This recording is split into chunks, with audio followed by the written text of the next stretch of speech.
बात कर रहा हूँ 16 अक्टूबर साल 2022 की। रात का तकरीबन 1 बजे का वाक़या है। घर की जो बहू होती है वो अपने कमरे में लेटी होती है और उसका जो ससुर है उसकी उम्र तकरीबन 65 साल के करीब होती है और वो घर के आंगन में एक चारपाई पड़ी होती है, उस पे कभी तो बैठता है और कभी अनायास मन में कोई ख्याल आने की वजह से वो पूरे आंगन में घूमता रहता है। और अचानक वो देखता है कि जिस कमरे में उसकी बहू लेटी है उस कमरे में लाइट जल रही है और प्रकाश जैसा कुछ दिखाई पड़ रहा है और एक प्रकार की अजीब आवाज़ जैसी आ रही होती है। तो वो अपनी चारपाई से उठता है और झांक के देखता है, लेकिन कमरे का जो दरवाज़ा था वो बंद था और कमरे के दरवाजे की जो एक शाख थी उससे उसने झांक कर देखने का प्रयास किया, लेकिन उससे कुछ नहीं दिखा। और इसके बाद में वो जो कमरे की खिड़की होती है और खिड़की के पास में खड़े होके वो देख रहा था जो भी उस कमरे में जो भी उस कमरे में उसकी बहू लेटी थी। और उसने जो अपनी नज़रों से देखा तो उसकी बहू को ऐसा लगा कि शायद जो हम कर रहे हैं, हमारी सभी बातों को या हमारे द्वारा किए हुए काम को या कर्म को कोई व्यक्ति देख रहा है, उसको जो ऐसा आभास होता है तो वहाँ से उठ के आती है और आने पे देखती है कि जब वो खिड़की खोलती है देखती है कि सामने उसका ससुर खड़ा है। और जब अपने ससुर को देखती है तो कहती है, पिताजी हमने तो कभी स्वप्न में भी नहीं सोचा था कि आपका भाव और आपकी जो विचारधारा है ऐसी है, जबकि तुमने हमें अपनी लड़की से कहीं ज़्यादा, अपने लड़के से कहीं ज़्यादा हमको प्यार दिया, रिस्पेक्ट दिया, सम्मान दिया और उनसे कहीं ज़्यादा हमको विश्वास किया हम पे। और जब वो बहू ऐसी बात कहती है अपने ससुर से, लेकिन ससुर के द्वारा जब बहू के बारे में पूछा जाता है, बहू से पूछा जाता है कि आप ये क्या कर रही थी, तब एक ऐसी सच्चाई सामने निकल के आती है जिससे परिवार के 3 लोगों का जो जीवन है वो नरकमय बन जाता है। और जो भी इस कहानी को सुनता था उसके पैरों के तले की ज़मीन खिसक जाती थी, क्योंकि दुनिया में पति और जो पत्नी का जो रिश्ता होता है कितना पवित्रतम माना जाता है हिंदू समाज के अनुसार। और फिर ये जैसा उसकी बहू ने जब कर्म वो किया और उसकी सच्चाई सामने निकल के आई तो उसकी दास्तां कुछ इस प्रकार है। मित्रों नमस्कार, शास्त्रीयगढ़, आदाब, राम राम। मैं मुकेश मिश्रा।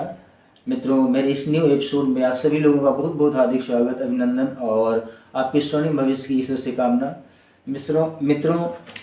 आज की जो सच्ची घटना मैं आपको बताने जा रहा हूँ, ये सच्ची घटना राजस्थान एक प्रदेश पड़ता है और राजस्थान प्रदेश का एक ज़िला है भरतपुर। और भरतपुर ज़िला के तहत ही आने वाला एक थाना पड़ता है चिकसाना, और दरअसल चिकसाना के ही अंतर्गत आने वाला एक गांव है नूह। उस नूह की ये सच्ची घटना है। ये शाम के तकरीबन 6:30 बजे का वाक़या है। 29 मई 2022 तकरीबन 6 बजे का वाक़या है शाम को। एक ये भोला उर्फ भुगेंद्र एक लड़का होता है, उसके नंबर पे एक मैसेज आता है कि आज के दिन आप घर आ जाओ, आपको देखने का बहुत हमारा मन कर रहा है और आपको बहुत सारा प्यार करने का मन कर रहा है और आपसे शारीरिक संबंध बनाने का मन कर रहा है। ऐसा मैसेज जब उसके मोबाइल पे आता है और मैसेज आने की जो एक रिंग होती है, घंटी होती है, वो बजती है, तो उसके पास में बैठा हुआ जो उसका दोस्त होता है दीप, वो पूछता है, और ये दोनों बैठ के दारू पी रहे थे, तो वो पूछता है कि किसका मैसेज है। इतने पे वो जो भोला और भगेंद्र होता है वो अपने दोस्त जो दीप होता है उसको बताता है। तो फिर दीप उससे कहता है कि जाओ यार, अगर जो इस जगह पे मैं होता तो मैं ज़रूर जाता उनसे मिलने के लिए। और क्योंकि उस समय जब ये मैसेज किया गया था उस बहू के द्वारा, उस लड़की के द्वारा, तो उस समय जो ये भगेंद्र उर्फ भोला था ये दिल्ली में था और दिल्ली की दूरी भरतपुर से तकरीबन 250 किलोमीटर के करीब होती है। लेकिन जब वो महिला उसको बाध्य कर देती है बुलाने के लिए, फिर अंततः वो मजबूर होकर बाई ट्रेन भोला और दीप ये दोनों निकलते हैं। और जो भरतपुर शहर है, रेलवे स्टेशन है, वहाँ पे आने के बाद में ये एक मोटरसाइकिल का इंतज़ाम करते हैं और मोटरसाइकिल से दोनों आ जाते हैं अपने गांव नोह। और नोह में आने के बाद में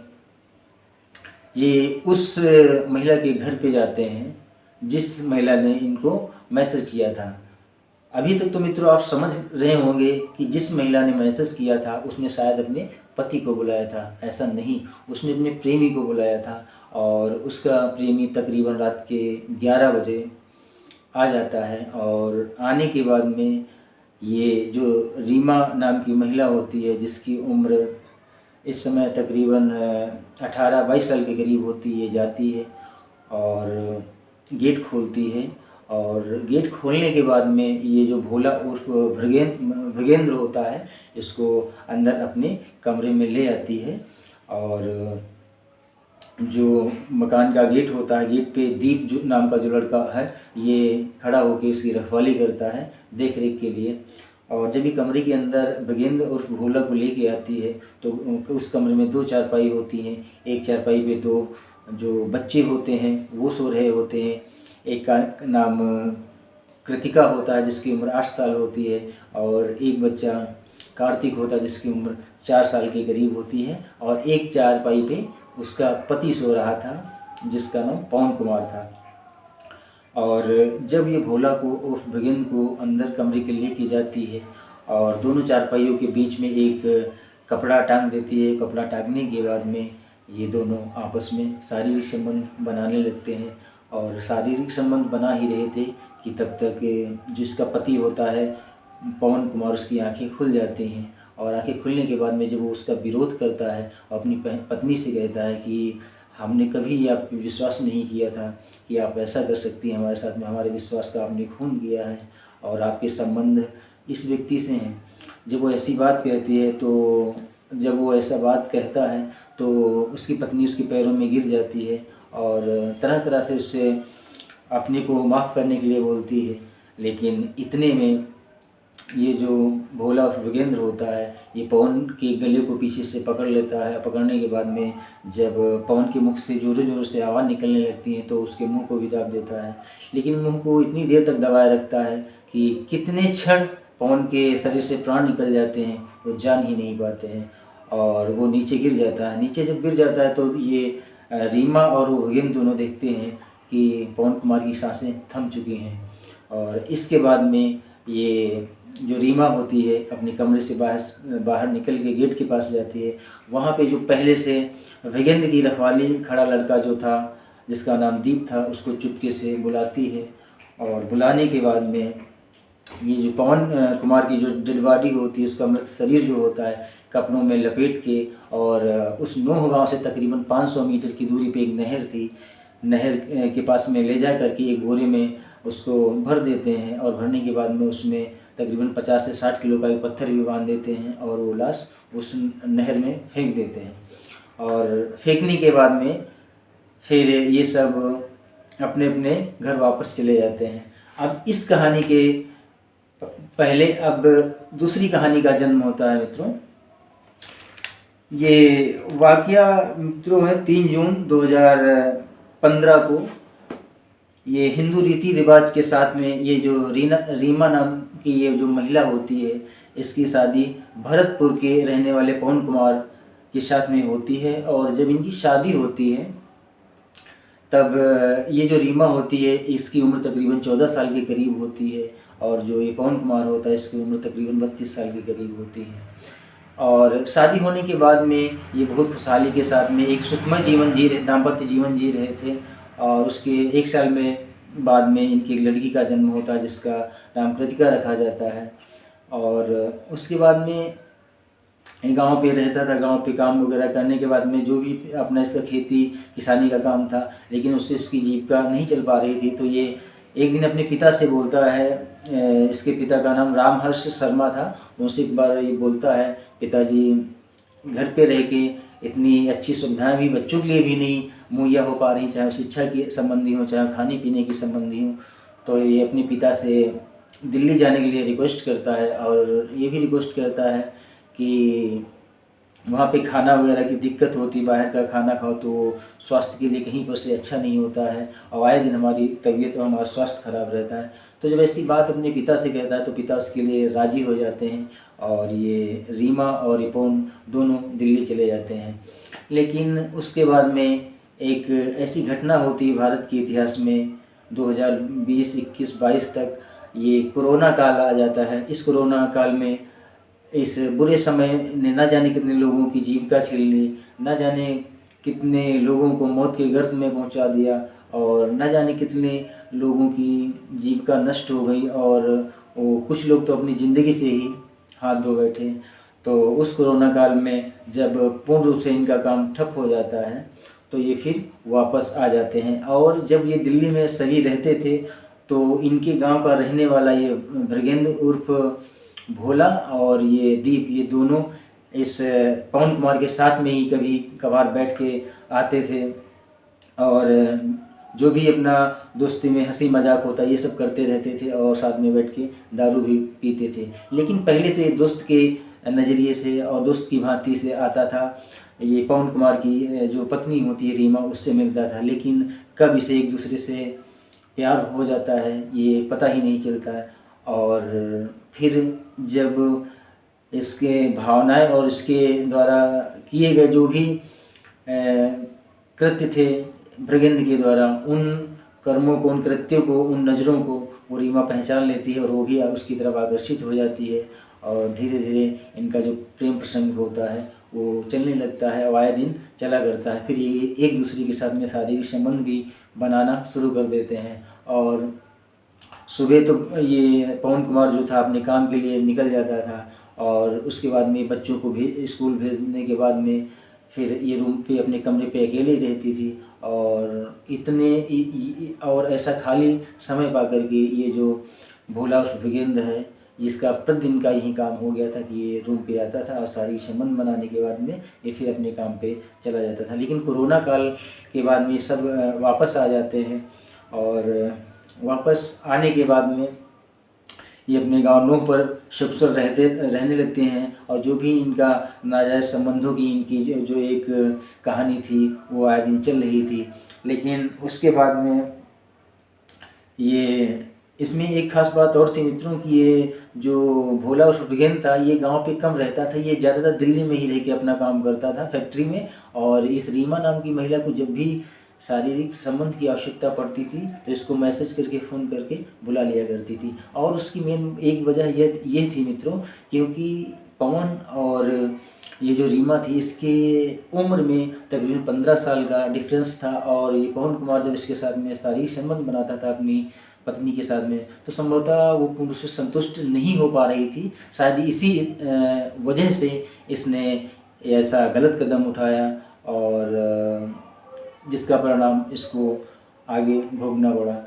तो एक दिन ये तारीख थी 29 मई 2022 को ये रीमा शाम का तकरीबन 6:30 बजा था, ये घर पे बैठ के खाना बना रही थी और ये अपने प्रेमी जो इसका भोला और भृगेंद्र होता है उसको मैसेज करती है और मैसेज करने के बाद में कहती है कि आज आपको बहुत सारा प्यार करने का मन कर रहा है और आपसे मिलने को मन कर रहा है और आपसे शारीरिक संबंध बनाने का मन कर रहा है। ऐसा मैसेज करने के बाद में ये जब मैसेज देखता है और इसका दोस्त जो दीप होता है वो भी इसके साथ में बैठा होता है और जब दीप इससे कहता है कि इस जगह पे अगर जो हमारी प्रेमिका होती, अगर मेरे पास वो मैसेज करती तो मैं कतई लेस मात्र संकोच नहीं करता, तुरंत उस चीज़ के लिए उससे मिलने के लिए निकल लेता। फिर ये रात के तकरीबन 10 बजे वहाँ से निकलते हैं और अगली शाम ये तकरीबन 10:30 बजे नौगांव में पहुँचते हैं और नौगांव में पहुँचने के बाद में ये उसके मकान के पास में पहुँचते हैं और ये उसको कॉल करता है। कॉल करने के बाद में ये वहाँ पे बाइक खड़ी कर देते हैं। बाइक खड़ी करने के बाद में इनका जो दोस्त दीप होता है वो उसकी रखवाली करता है, और जो रीमा है वो रीमा घर से बाहर आती है, गेट खोलती है। गेट खोलने के बाद में इसको अंदर ले जाती है, और अंदर पहले से ही एक चारपाई पे इस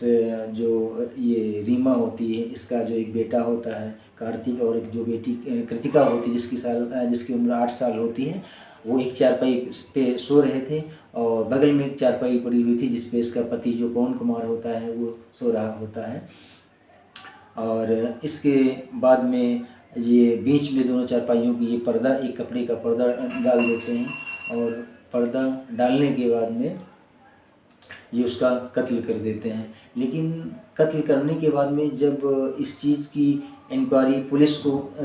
मतलब पुलिस को सूचना मिलती है, तो सूचना मिलने के बाद में जब पुलिस इसकी तहकीकात करती है कई दृष्टिकोणों से, कई एंगल से, लेकिन उनको कोई सुराग नहीं मिलता है। लेकिन फिर उसके बाद में पुलिस का शक जो है वो उसकी जो पत्नी रीमा होती है उस पे जाता है। लेकिन जब रीमा की बात आती है तो उसका जो ससुर रामहर्ष शर्मा होता है वो पुलिस को बार बार कहता है कि सर, हम अपनी संतान और अपनी पुत्री और अपनी पत्नी, अपने लड़के से भी कहीं ज़्यादा इस पर विश्वास करते हैं, क्योंकि कभी भी जो भी हमने इससे उम्मीद अपनी बहू से की है, हमारी उम्मीद को कभी नहीं तोड़ा है। फिर इसके बाद में पुलिस भी ज़्यादा इस केस में हाथ नहीं डालना उचित समझती है। लेकिन ये वाक़या है रात का तकरीबन 1 बजा था, और 29 मई 2022 की रात को जब ये रामहर्ष शर्मा जो होते हैं अपने आंगन में चारपाई पे बैठते हैं, और बैठने के बाद में कभी सोचते हैं, सोचने के बाद फिर उठकर ही घूमने लगते हैं, उनको नींद नहीं आ रही होती है, और इनको अचानक ऐसा आभास होता है जिस कमरे में इनकी बहू रीमा लेटती है उस कमरे की लाइट जल रही है, और उसका गेट तो बंद था लेकिन लाइट जल रही थी। और लाइट जलने के बाद में वो देखते हैं कि उस कमरे से एक अजीब प्रकार की आवाज़ें आ रही हैं, और वो आवाज़ सुनकर के इनके मन में एक खलबली टाइप की मच जाती है, क्योंकि उनका जो लड़का है उसका तो पहले ही मर्डर किया चुका है, लेकिन ये आवाज़ें कहाँ से आ रही हैं। ऐसा सुनने के बाद में ये दरवाजे के पास जाते हैं, और जाने के बाद उस झाँकते हैं तो झाँकने से उसमें से कुछ नहीं दिखाई देता है। फिर ये कमरे की खिड़की के पास में जाते हैं, और जब वहाँ कमरे की खिड़की पास में जो साँक होती है, दराज होती है, उससे झाँकते हैं तो वहाँ का जो एक वाक़या था, वहाँ का जो एक नज़रिया था, या उसके अंदर का जो दृश्य था, वो देख के ये एकदम भौचक्के टाइप के रह जाते हैं, उनके पैरों के तले की ज़मीन खिसक जाती है। और फिर ये जब कुंडी को नॉक करते हैं, दरवाजे को नॉक करते हैं, खटखटाते हैं, तो बहू जब उनकी दरवाज़ा खोलती है फिर ये अंदर जाते हैं और इस चीज़ का विरोध करते हैं। इस चीज़ का विरोध करने के बाद में ये जो रीमा नाम की ये लड़की होती है, ये हाथ पैर जोड़ने लगती है अपने ससुर से, और कहती है कि पिताजी ऐसा कुछ भी नहीं है। लेकिन उनकी बात चल ही रही थी, तभी ये जो भोला और मृगेंद्र होता है ये कहता है, बुढ़े शांत रहो, नहीं तो जहाँ पे तुम्हारे लड़के को पहुँचा दिए हैं वहीं तुम्हें भी पहुँचा देंगे, वहीं तुम्हारा भी हाल करेंगे। इतने में इनको शक हो जाता है, और शक होने के बाद में ये जो इनका नज़दीकी पुलिस स्टेशन होता है चिकशाना, वहाँ पे जाते हैं, और भोला उर्फ मृगेंद्र और अपनी बहू के खिलाफ़ ये मुकदमा पंजीकृत कराते हैं। और मुकदमा पंजीकृत होने के बाद में इनको पुलिस की टीम पकड़ती है, और पकड़ने के बाद में जब इनसे कड़ाई से पूछताछ करती है और कमरे की तलाशी लेती है, तो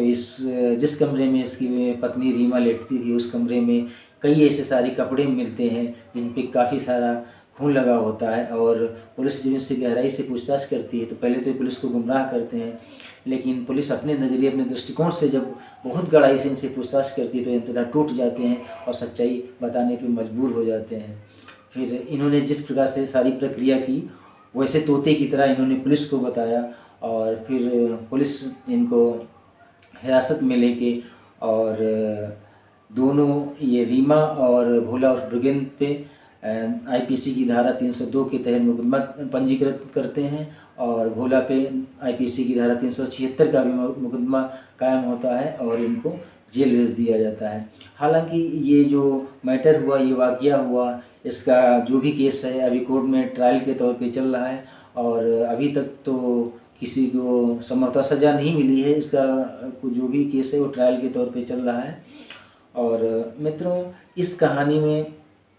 एक हंसता खेलता जो परिवार था, जिनके 2 बच्चे थे, और उस औरत की गंदी मानसिकता और गलत विचारों की वजह से एक हंसता खेलता परिवार बर्बाद हो गया। एक को तो अपने पति से हाथ धोना पड़ा, और एक तो वो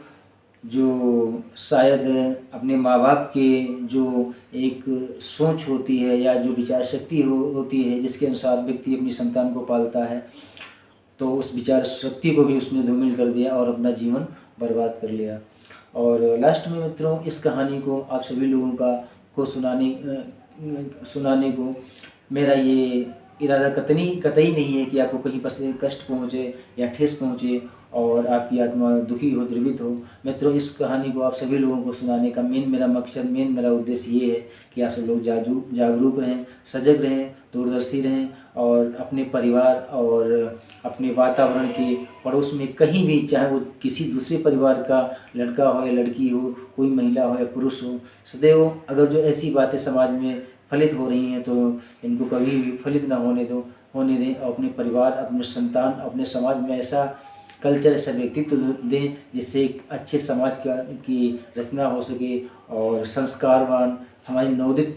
पीढ़ियाँ विकसित होकर आगे बढ़ सकें। मित्रों, इस एपिसोड में इतना ही। मिलते हैं नेक्स्ट एपिसोड में, इससे ज़्यादा कहीं यूनिक और अच्छा दिखाने का प्रयास करेंगे। तब तक के लिए आप सभी लोगों को बहुत बहुत हार्दिक शुभकामनाएं, ढेर सारा प्यार। लव यू मित्रों। जय हिंद, जय भारत।